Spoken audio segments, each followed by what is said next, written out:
In an era in which semiconductors are becoming the new petrol, sometimes we forget or simply do not realize how far we've got. Computers used to cost tens of thousands of dollars. There was no low budget options in the 70s. And things have changed a lot. Today I want to talk about a laptop which I bought a while ago, but didn't really have the time to take it and test it. But since I was putting the base of this channel, I started to use it a bit more often, to see if I can present you a decent low budget laptop. Let's begin.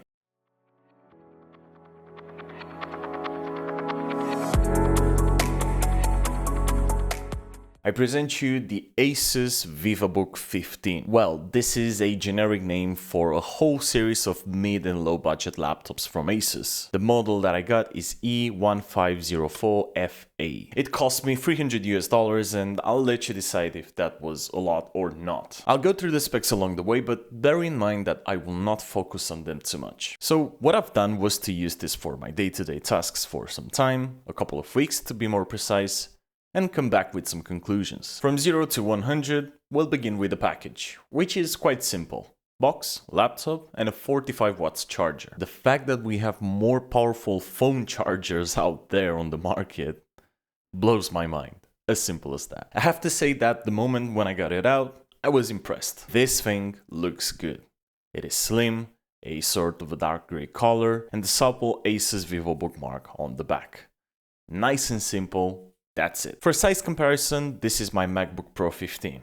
Similar, but the Asus has a slightly bigger screen. Now, it is not perfect, and you can definitely tell that this is not a high-end laptop, which is normal, by the way. First things first, it's all plastic, and it's not necessarily a bad thing, but sometimes it creaks. It's not going to break, obviously, but it will sort of give you the impression of a quite fragile laptop. It took me a bit to get used with it, considering that I had that aluminum thing for years, but at the end of the day, I was fine with it. All in all, it looks good. It will not bother you, no matter how you use it, be it on the bed, on the desk, or on the toilet. In terms of ports and connectivity, it is also decent. You'll find most of them on the right hand side. There you will find a 3.5mm jack, one USB-C, one USB-A, both of them supporting the USB 3.2 standard, one HDMI 1.4, which basically means a maximum of 4K 30Hz, and the charging port. The left side hosts another USB-A,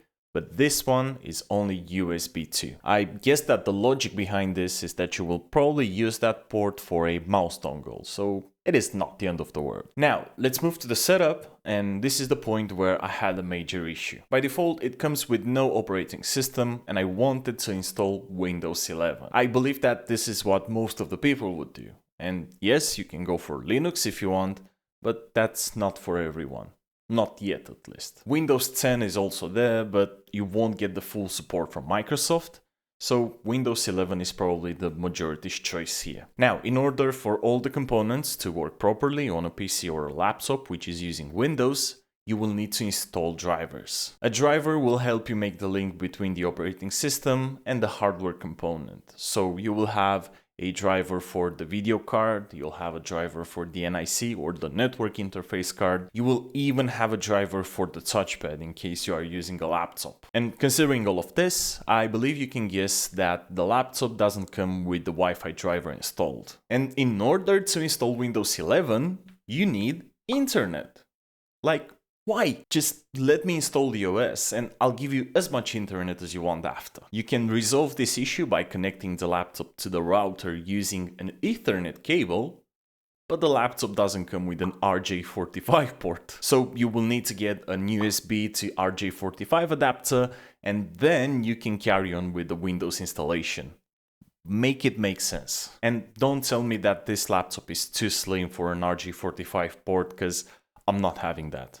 And the sad thing is that I know there are a lot of laptops out there which have the same issue. However, for me, the culprit in this case is Microsoft. I'm going to blame them for this, not Asus. Because at the end of the day, they're the ones which are requiring internet connection for their OS to be installed on a machine which has no drivers installed. And I know that there might be other ways around it, but come on, let's be real. Most of the people will not bother with them. And this is a thing where Apple is actually admirable. Their easy setups. like turn it on, connect to the internet because the Wi-Fi card is working, log in into your iCloud, set up some things like the region and the language, and then you're good to go. You can do whatever you want with it. Now, when I was doing the setup and the swearing and all, I was watching an IPS screen, which I like to call the basic screen. 15.6 inches, Full HD, and 60 Hz. And it is okay. I mean, it is not meant for colorization correction and stuff like this, so I would say that it will do the job. Right now on the market, I believe you can find the same laptop, but the OLED variant, which is around $50 to $75 more expensive than this, but the screen quality will be much better. When I got this last year, I didn't know about it, or maybe it was way more expensive and out of my budget, so yeah. The colors are decent, but I believe that the viewing angles can be a bit better. I'm using it quite a lot when I'm in bed to watch series or movies, and because it is moving at times, I'm noticing slight differences in the blacks. It's not annoying or anything like that, but you notice them, and I believe that an IPS panel should have better viewing angles. As an overall feedback, the screen is a screen which will do its job and be accurate enough. For $300, I'll have it. It's fine. So, we saw some things where Asus managed to cut some costs, and until now, to me, it is better than expected. However, we only talked about the outside of this laptop. Let's jump to what's inside, because as they say, what's inside truly matters. In terms of normal usage, like browsing, YouTube, some Netflix, Google Docs, some Adobe Express or Canva, all good. I don't think I noticed any lag. I actually want to say that it was quite a pleasure to use it. The keyboard was a bit odd for me, but that's because the keys are a bit bigger than what I am used to. But in time I got used with it and everything was good. And I have to say that I appreciate the fact that it has a numpad, which to me is quite a big plus. I honestly have been using that butterfly keyboard on the MacBook for so long that I actually forgot how a normal keyboard should behave. The trackpad is not the biggest, but it is quite smooth. And even though sometimes it doesn't really get that double tap for right-clicking gesture correctly, I guess it is also a user error thing here. And I'm the user. So for normal usage, everything is good. You won't really have any issues with it. But I didn't want to stop here. I wanted to try something more, like video editing and even some gaming. And I believe that this is a point where specs are actually relevant to the discussion. For $300, you get an AMD Ryzen 3 7320U, which can be compared to an i3 12th generation from Intel, but for laptop obviously. It's a decent chip, which will not use too much power. It has a TDP of only 15 watts, with 4 cores and 8 threads, and it will go up to 4.1 GHz in boost. RAM, 8 GB, LPDDR5, 6400 MHz, which is still DDR5, but made for efficiency, so you'll lose a bit for that. 256 GB of M2 NVMe SSD storage, and no dedicated video card, just an integrated AMD Radeon. There you go, specs. Let's start with gaming. I personally haven't seen a lot of gaming videos on this laptop.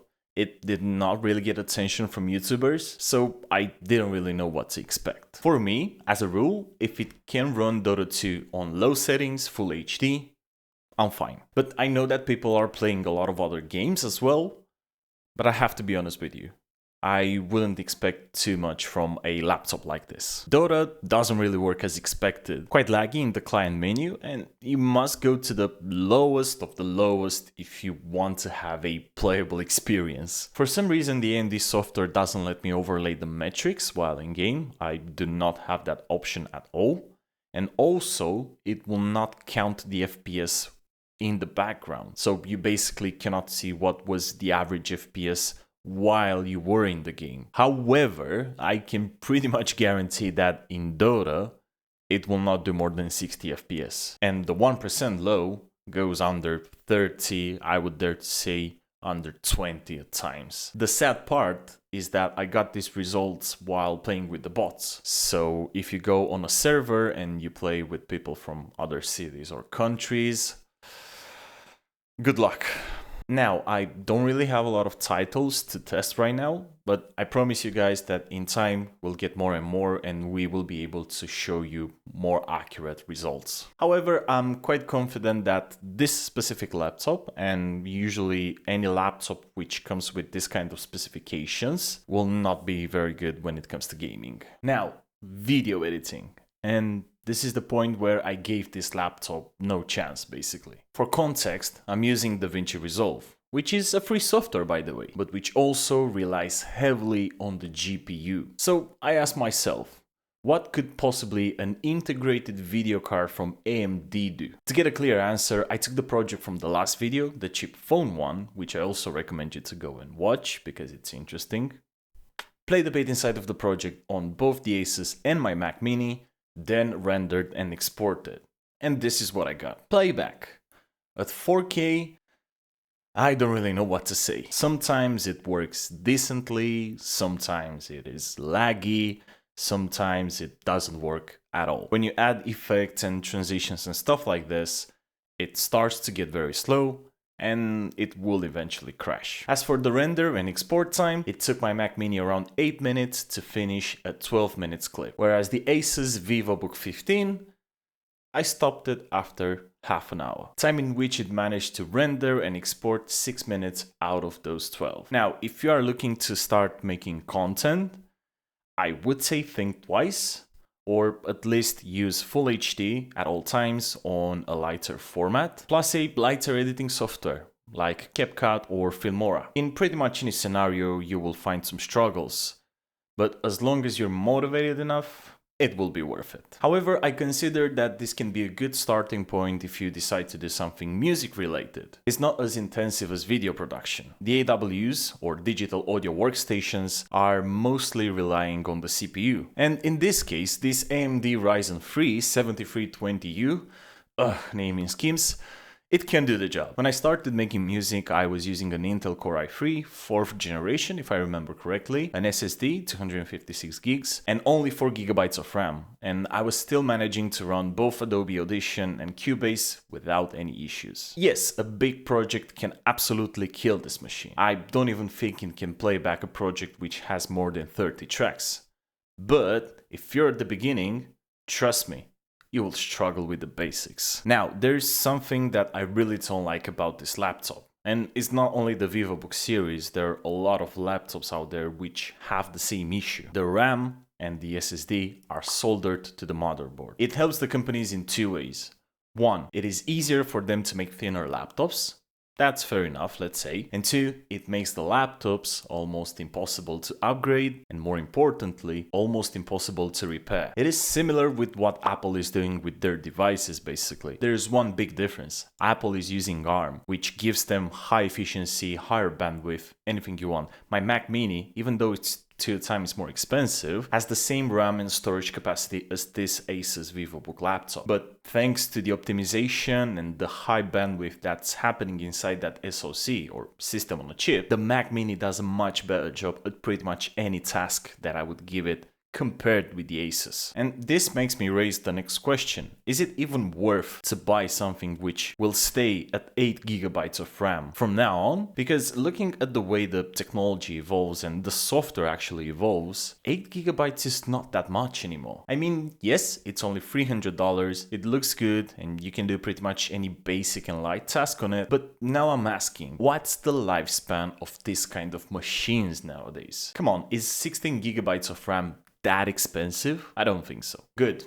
I don't know if there's anything else that I can say about this laptop. I think it's enough for us to draw a line and see where we are with it. Personally, I can say that I'm happy with the decision. I didn't buy it for myself, I bought it for someone else who's not even doing half of what I'm doing on a laptop normally. But if you ask me if I recommend it, I would say think about it. For this kind of money, I don't really know what else you can get unless you're looking on the second-hand or refurbished markets. If you can get something with at least 16 gigabytes of RAM plus a more potent video card, even if it's integrated, go for that one. But if you're more into stuff like movies, series, and a bit of browsing here and there, you can go for this one, but the OLED variant. Even though it is a bit more expensive, trust me, it is worth it. And do not get me wrong, by no means I'm saying this is a bad laptop. On the contrary, I quite like it actually. It's just this thing with the RAM and the SSD being soldered on the motherboard. That's simply not good for the consumer. The consumer should be the focus of these companies. As simple as that. All in all, I would say that when you want to buy a new laptop, phone, PC, whatever, make your research, take your time, look on all markets, and make an informed decision. That's my advice for you. Now, you tell me, what do you think about this laptop? Do you have one or a similar one? If yes, how does it work for you? If not, have you ever considered buying one? Waiting for your replies down below in the comment section. And before I end this video, I would like to say a big thank you for all the comments and feedback that we received in the past week. It feels like we started to form a community here, and honestly, I couldn't be more happy. Thank you very much.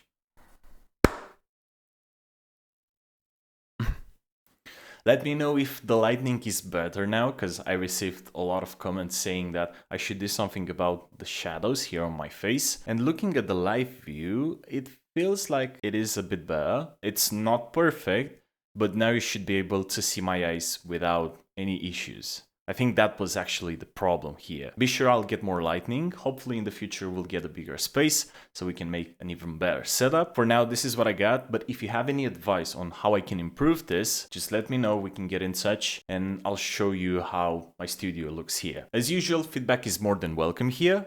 And if you like our videos, a subscribe would also be appreciated. And that's it. I'm done for today. I'll see you guys next week. Take care.